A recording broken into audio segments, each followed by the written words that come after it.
kita berdoa menurut agama dan kepercayaan masing-masing. Silakan Mas Naufal, kata ketuanya nggak berangkat ya? Ya silakan Naufal.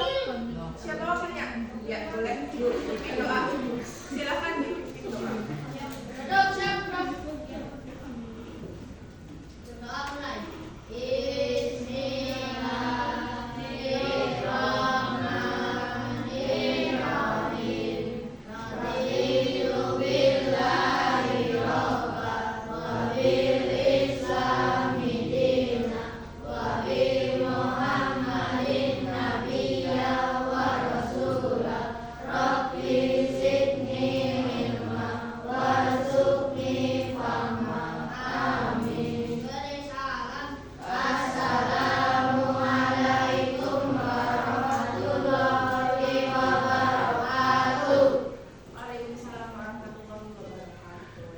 Sebelum memulai pelajaran hari ini, kita mau menyanyikan salah satu lagu nasional ya.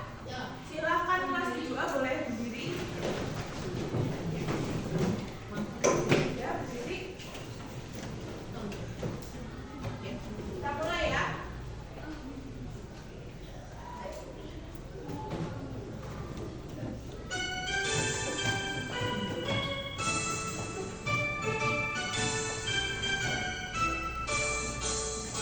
Dari Sabang sampai Merauke, berjejer pulau-pulau, sambung menyambung menjadi satu. Itulah Indonesia. Indonesia tanah airku, aku berjanji padamu, menjunjung tanah airku Indonesia.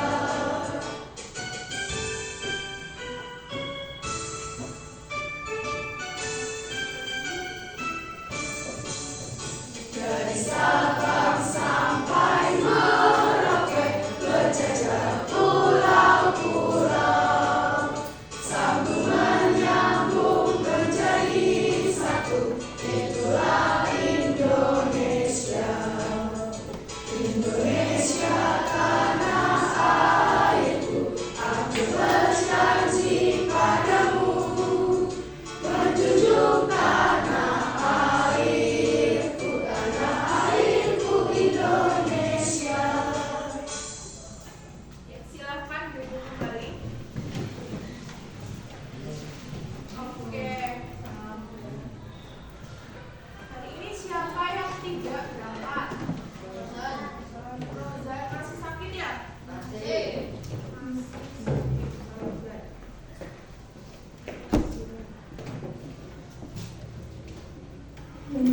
Terus siapa lagi? Nakal kenapa? Nakal nggak tahu. Nakal nggak tahu. Rizky kenapa? Sakit. Ada lagi? Naura dispen ya? Mbak. Selain Mila dispen. Kenapa lo Mbak juga? Oke. Coba satu-satu ya, diambil ya. Amelia.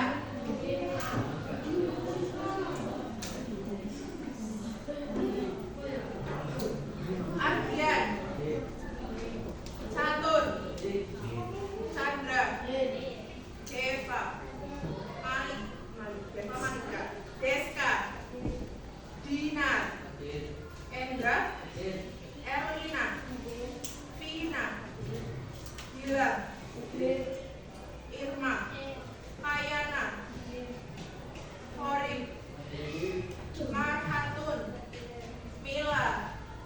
Di sini. Nada Atiko. Naufal. Rafa. Rafael.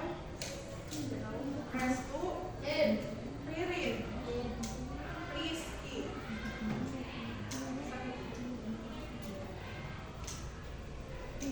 Royan.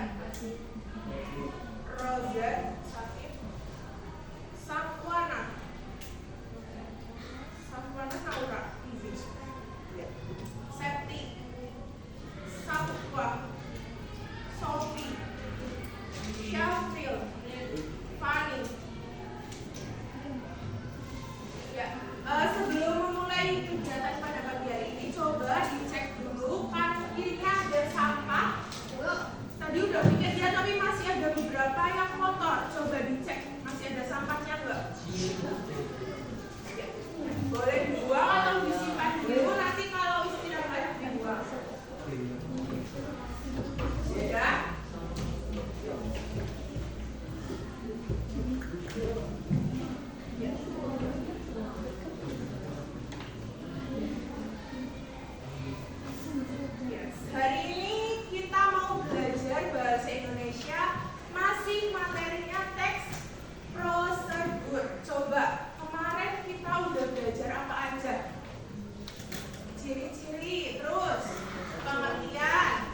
sebuah karya sastra, baik contohnya teks laporan hasil observasi, puisi, pantun, pasti ada unsur kebahasaannya.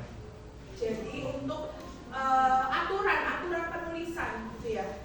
Jadi suatu teks bisa dikatakan ini teks prosedur kalau ada aturannya sudah sesuai dengan kaidah-kaidah kebahasaannya gitu ya. Lanjut. Ada kalimat pelesapan, kemarin sudah belajar ya kalimat pelesapan? Kalimat pelesapan adalah penghilangan bagian tertentu yang sama dan sudah disebutkan pada kalimat sebelumnya. Jadi biar nggak boros kalimatnya ya, nggak diulang berkali-kali gitu. Itu namanya kalimat pelesapan, dilesapkan, dikurangi yang sudah disebutkan di kalimat pertama, berarti di kalimat selanjutnya tidak perlu. Oke, kita ingat kembali ya, ini ada kalimat ajakan dan kalimat larangan. Kalimat ajakan adalah kalimat yang mengharapkan suatu tindakan dari seseorang yang diajak bicara atau yang membaca. Kalau teks prosedur dibaca atau didengarkan? Dibaca. Kalimat ajakan bersifat membujuk atau mengajak. Contohnya, makanlah makanan utama sebanyak 3 kali sehari. Ya, duduklah dengan tegak di kursi. Kalian duduk tegak nggak? Iya, yo, yang pada tiduran. Ya. Lanjut ke kalimat larangan ya. Kalimat larangan adalah kalimat yang bersifat melarang. Kalimat ini wajar digunakan ketika seseorang ingin melarang orang lain untuk melakukan sesuatu hal. Contohnya, apa coba dibaca? Hindari makanan cepat saji. Di mana kalimat larangannya?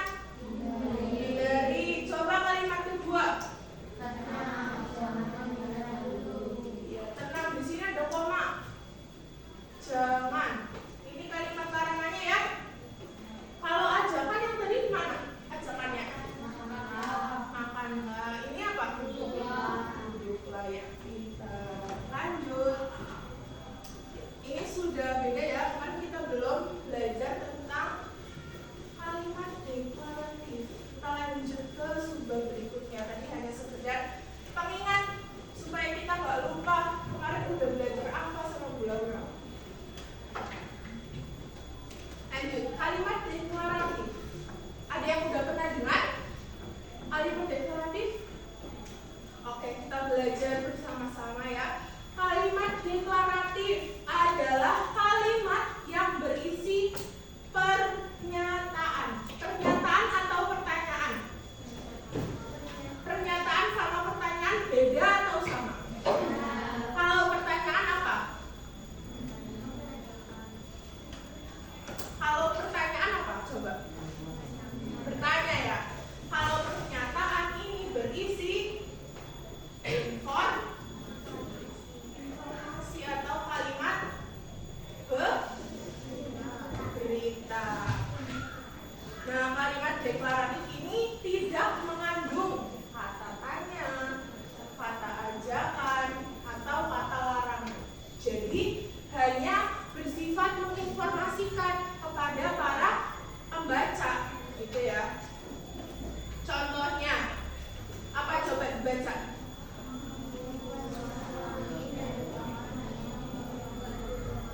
Membuat masker alami dari tomat hanya memerlukan 2 bahan.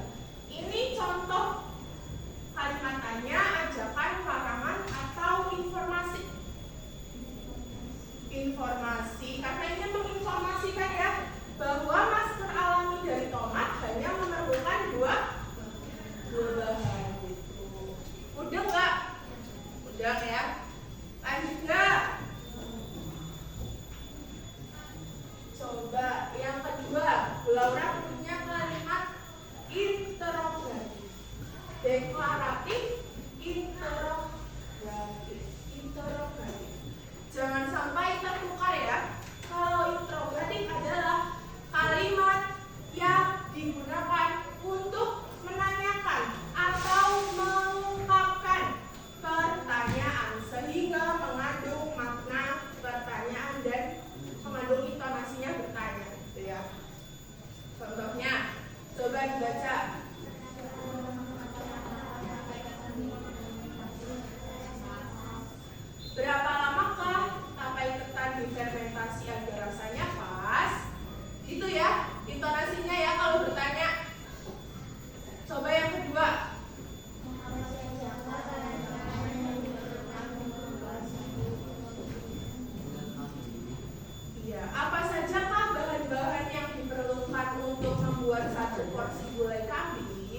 selanjutnya.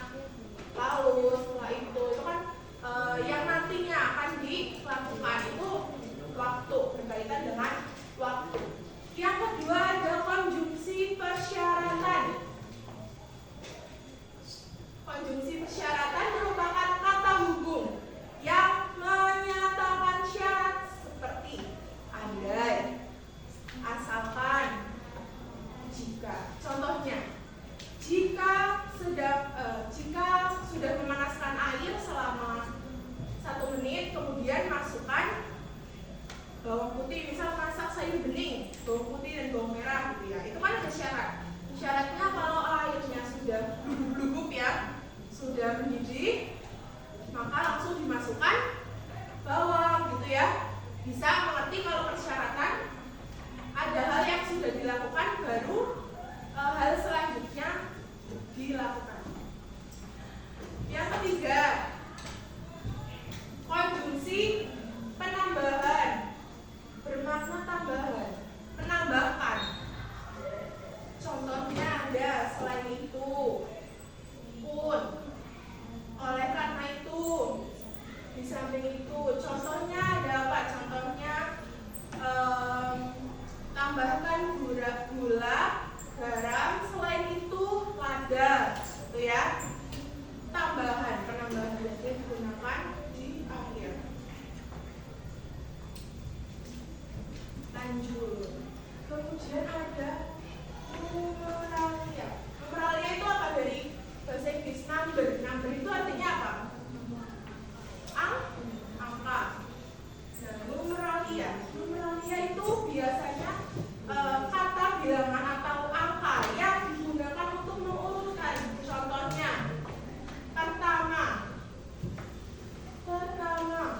iris, tipis, bawang. Kedua, tumis. Itu ya, bisa ya, ini yang di depan yang menggunakan angka, tapi angkanya tidak jadi nomor, tapi disebutkan pertama, kedua, ketiga gitu ya. Kalau cuma nomor ini namanya penomoran, bukan numeralia. Bisa dipahami? Bisa. Lanjut ke pronomina. Pronomina, kita belajar tentang pronomina persona. Ada yang tahu persona artinya apa? Person dari bahasa Inggris. Iya, kata ganti. Person itu artinya apa? Orang. Tahu kan? Nah, pronomina persona itu kata ganti orang. Seperti saya. Iya, nah Anda, kamu, kita, kalian. Iya. Contohnya, setelah itu koreksi rasa agar rasa masakan semakin mantap. Masukkan bawang goreng sesuai dengan selera Anda. Ini merupakan pronomina. Pronomina apa? Mana suaranya coba? Pronomina apa? Persona.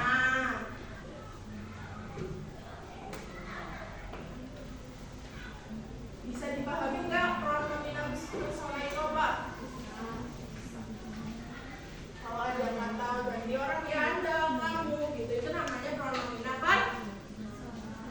Ya. Selanjutnya ada kalimat inversi.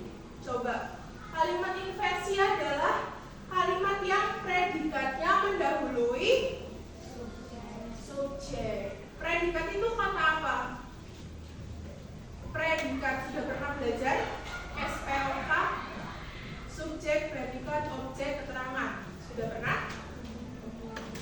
Belum. Sudah, kita belajar bareng-bareng. Predikat di sini itu biasanya dilambangkan dengan huruf P. Predikat itu biasanya kalimat kata kerja aktif. Kata kerja aktif.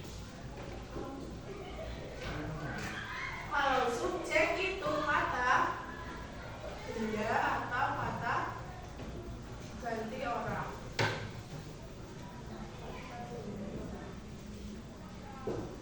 Bisa dimengerti? Coba, kalau kalimat inversi itu ada beberapa ciri-cirinya. Kita belajar tentang ciri-ciri kalimat inversi. Yang pertama berpola P, kemudian S. Jadi predikatnya mendahului subjek. Yang kedua, dapat diterjemahkan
harus relevan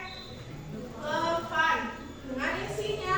Nggak bisa judulnya cara membuat nasi goreng tapi isinya membuat es kopior. Tidak nyambung ya, nggak nyambung. Jadi harus relevan dengan isi. Berbentuk frasa yang ditulis singkat, tidak kepanjangan ya. Singkat, tidak mengandung makna ganda. Tidak mengandung makna ganda. Bisa dimengerti dari judul? Oke, kita bisa lanjut ya. Nah,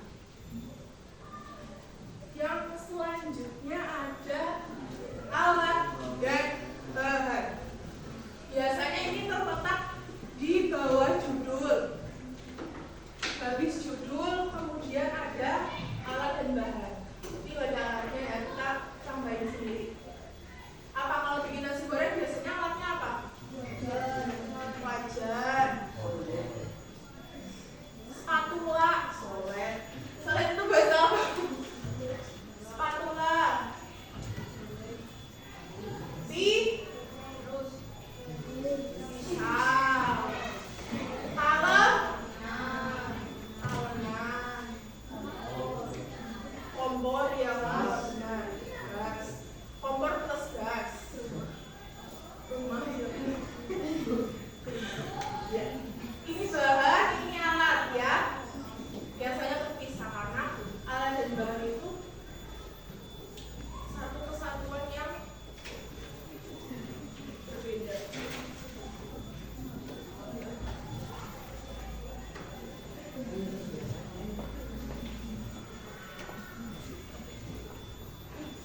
Alat dan bahan. Bagian ini berisi alat dan bahan yang digunakan dalam kegiatan yang menjelaskan dalam teks prosedur. Biasanya itu digunakan untuk menjelaskan ya ketika kita akan membuat nasi goreng, alat dan bahannya itu apa aja, karena kita akan menghadirkan resep.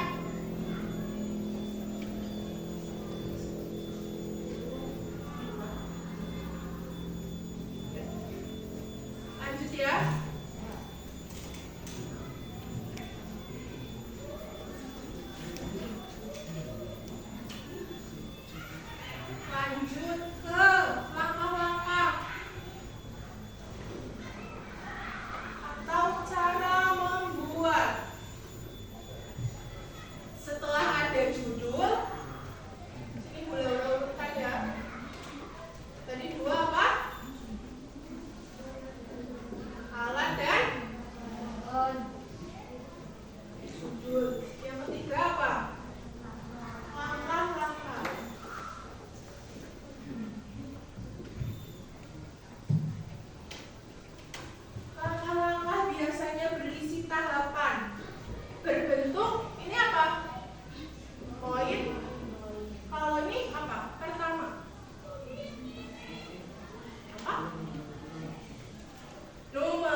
goreng kangkung ini untuk sarapan atau bekal ke sekolah. Jika kamu memahami langkah-langkah di atas, dijamin hasilnya pasti sempurna. Selamat coba. Oke, sudah bisa? Coba tadi belajar apa? Unsur dan struktur. Strukturnya ada berapa? 4. Ada apa aja? Langkah-langkah dan ke. Oke, di sini Bu Laura punya LKPD buat dikerjakan. Gak berkelompok, ini dikerjakannya satu bangku ya, 2-2. Mbak, pinjam ketua kelas bentar. Udah berangkat Pak. Wakil lagi. Ya, kamu sendirian ya, apa? Jadi ini nanti dikerjakan satu bangku berdua. Bisa dimengerti? Bisa. Ke belakang.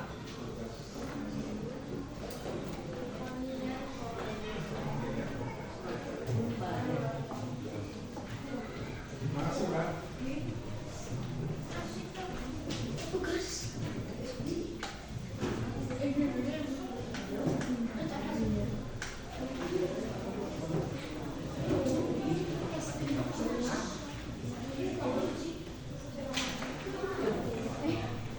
Sudah menerima lembar penugasannya semua? Satu bangku satu. Sudah? Ya. Yuk, Bu Laura bantu. Pertama isi nama. Nama dan kelas. Nama dan kelas. Nama.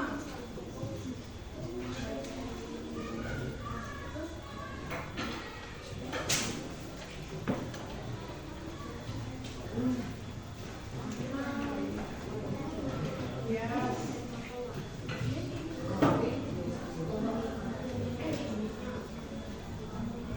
Sudah diisi namanya?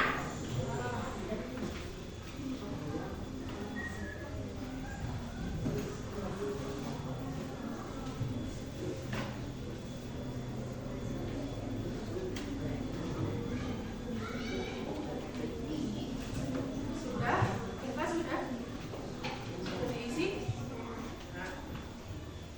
Fani sudah? Sudah? Ada? Novel? Sudah? Ada yang belum? Sudah semua ya? Ya, di sini ada 2.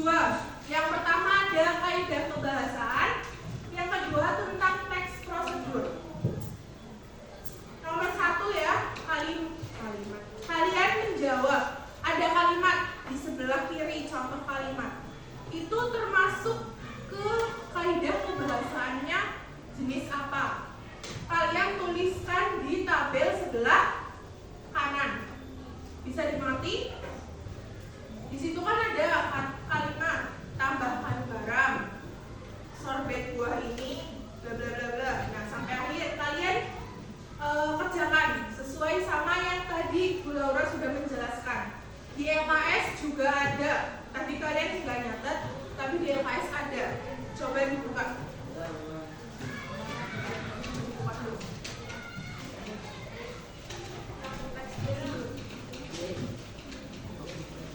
Ini halaman 52. Halaman 52. Sama saja, Bu Laura ambilnya dari situ. Tapi ada yang ditambahkan. Bisa dimengerti? Nomor 2, kalian mencocokkan. Ada urutan teks prosedur, itu masih acak ya. Kalian tarik garis biar ketemu. Bisa ya, mencocokkan, memasangkan. Bu Laura ngasih waktu karena ini soalnya singkat, 15 menit. Jarum panjangnya di angka 2.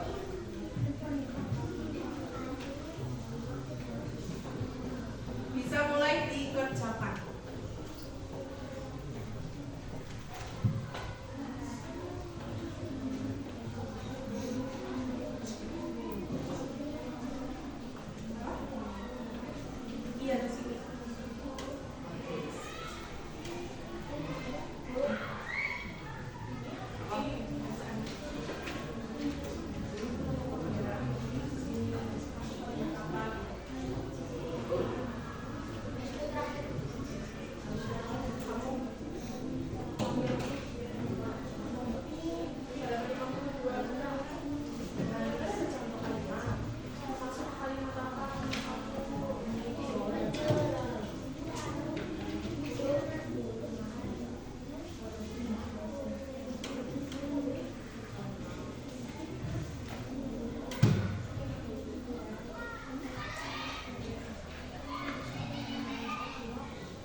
Yuk,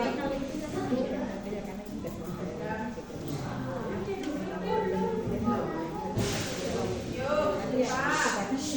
Yang lain mendengarkan.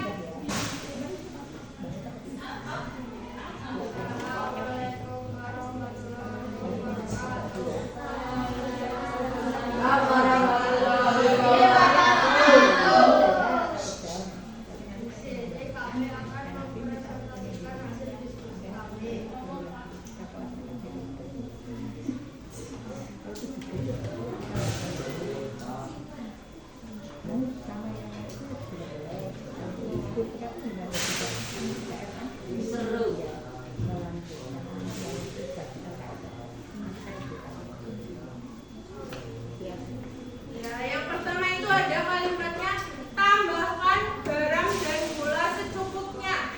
Tambahkan itu termasuk ke kalimat perintah. Di akhir kalimat juga ada tanda baca seru. Nomor 2, sorbet buah ini sekilas mirip dengan es krim. Itu termasuk kalimat apa? Deklaratif, berita ya, tidak ada ajakan, tidak ada larangan, tidak ada perintah. Menggunakan tanda baca titik hanya menginformasikan.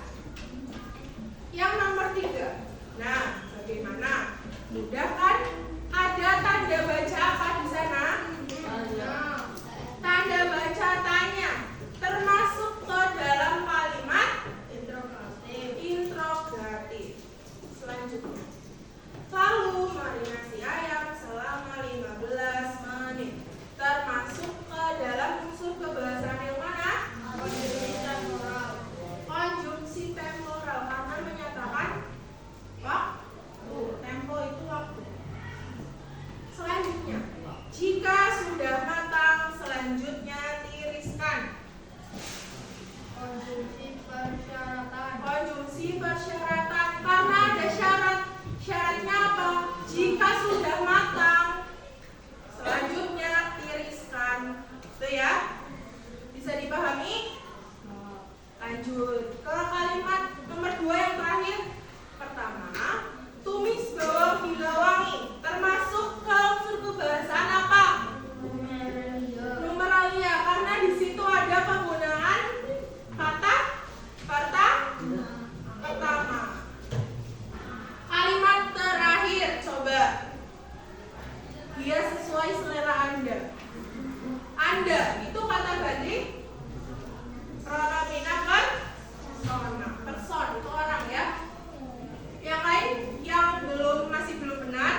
isinya itu ada kalian dijawab pertanyaan, kemudian dapat coklat, atau kalian gak jawab pertanyaan tapi cuma dapat permen. Di sini nanti ada yang mau maju dua anak satu perempuan, satu lagi perempuan. Mau Fani? Tadi yang kata ngaji soalnya berbeda. Nggak mau.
kunci ya jawabannya ya. Coba kita cocokkan bersama. Kalimat nomor 1, tuangkan santan secukupnya. Betul ya? Ini di sini ada kata kerja, tuangkan. Apa yang dituangkan? Santan, kata benda, subjek. Kalimat nomor 2, larutkanlah. Predikat, betul ya? Subjeknya tepung terigu dan air hangat. Nomor 3, predikatnya adalah kupaslah. Apa yang dikupas? Buah. Betul ya? Nomor 4, predikatnya apa? Gorenglah. Apa yang digoreng? Ayam. Betul ya? Kasih tepuk tangan.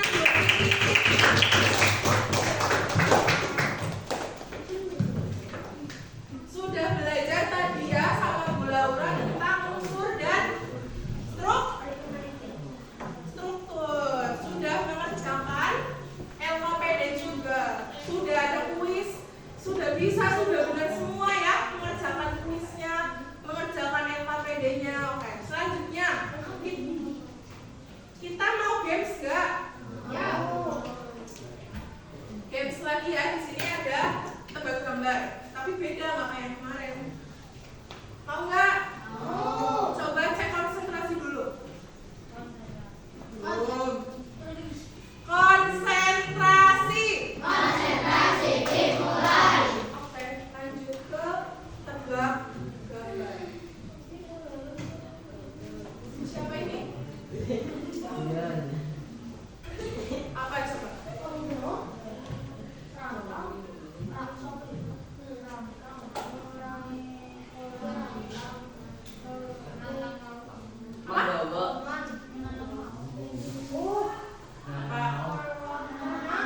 Kolam renang. Ya, coba kita cek benar apa salah. Rantang laut. Ini rantang R-nya diganti jadi nantang.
buah, jus gitu ya. Dirancang kalian ditentukan. Jadi nanti minggu depan kita sudah latihan menulis